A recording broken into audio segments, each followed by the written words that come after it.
Furthermore, the critic went ahead to say something that you can't hold a national convention without first conducting state level congress, and stating that NDC was just registered in February.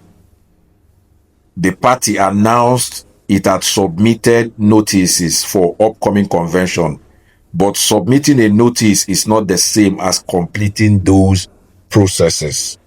State congresses across 36 states plus FCT, then requiring 21 days advance notice to INEC each time, is logistically nearly impossible to complete before May 30th, 2026 primaries deadline. How would you react to this?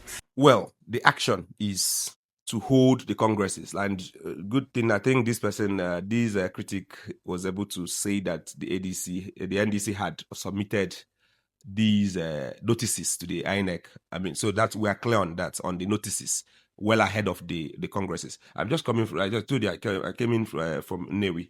We have concluded our world congresses. We've concluded our state congresses.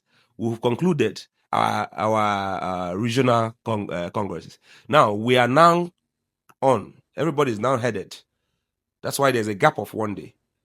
Everybody's now headed to Abuja. I mean, most NDC members and leaders and stakeholders are probably on the flight or already or moving. So I think most of those things have been achieved already. And what INEC needs is to see the certified copies of the resolutions of these congresses when they are submitted to them.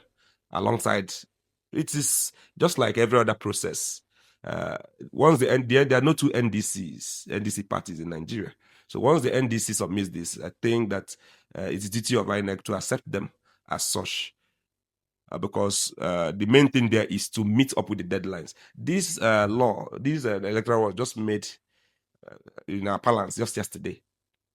And we have seen the peculiarity of this particular election cycle, where all of a sudden parties are becoming lame and comatose. Parties that are buoyant, overnight begin to have issues, orchestrated, and then when this is orchestrated, what is the aim? Is it that the party, to borrow the words of Dilome, the ruling party wants to do a coronation, not an election next year?